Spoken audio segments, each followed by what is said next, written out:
বন্ধুরা পরোটা ভাজছি, দেখো সন্ধ্যাবেলা নাস্তা। তো ছেলেটা খেতে চেয়েছে, তো ফ্রিজে কিছুটা নারকেল ছিল, তো সেই নারকেলটুকু দিয়ে আমি কিছু পুলি পিঠা করেছি। তো তোমাদের সেটাও দেখাবো ভাজার সময়, ঠিক আছে? তোমরা একটু দেখে নিও। তো দুটো করা হয়ে গেল।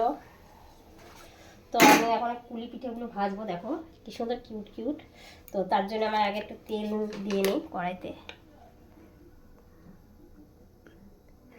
আর একটা পরোটা লাস্টে ভাজবো, তাহলে তেলটা পুরো লেগে যাবে।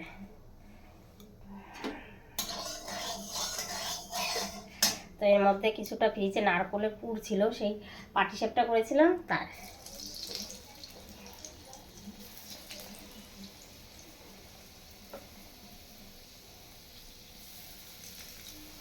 তো এই পিঠেগুলো কিন্তু খেতে ভালো লাগে, তেলে ভাজা, এটাও খেতে খারাপ না, খুব ভালো লাগে।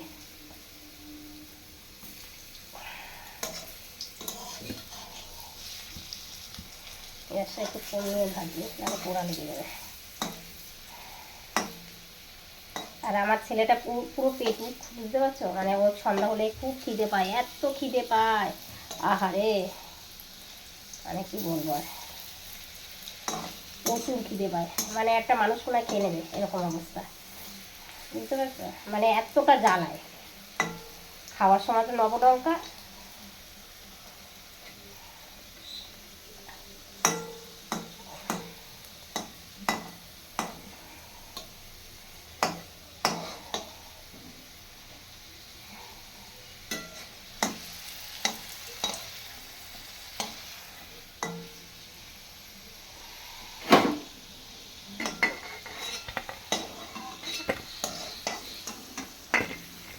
বন্ধ করবো?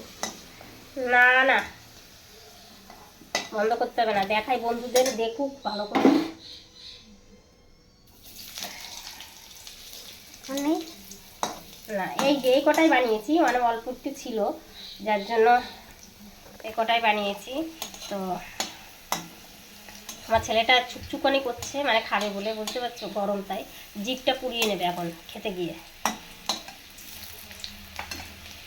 দেখো খুব তাড়াতাড়ি ভাজা হয়ে যায়, যেহেতু তেলটা খুব গরম। তো আর ময়দা, তো ময়দা দিয়ে আর একটু আটা মিশিয়ে করেছি, কারণ ময়দা শুধু ময়দা দিয়ে করলে না ছিটতে হেবি অসুবিধা হয়, মানে শক্ত হয়ে যায়, বুঝতে পারছো? একবার ফেটে গেছে। তো ঝটপট কিছু খাবার করে নিলাম, আর খেতেও খুব টেস্টি হয়। এগুলো আমি আগে খেয়েছি, খুব ভালো লাগে খেতে, তোমরাও হয়তো অনেকে খেয়েছো। তো দেখো হয়ে গেল ভাজা, বেশিক্ষণ ভাজতে লাগে না। আর এখন আমার একটা পরোটা আছে, আমি এই তেলটার মধ্যে পরোটাটা ভেজে নেব।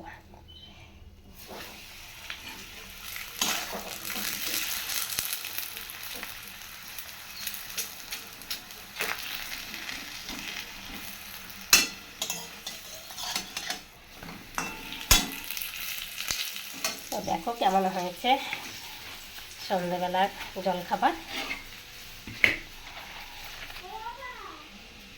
তো ঠিক আছে, টাটা, বাই, সি ইউ।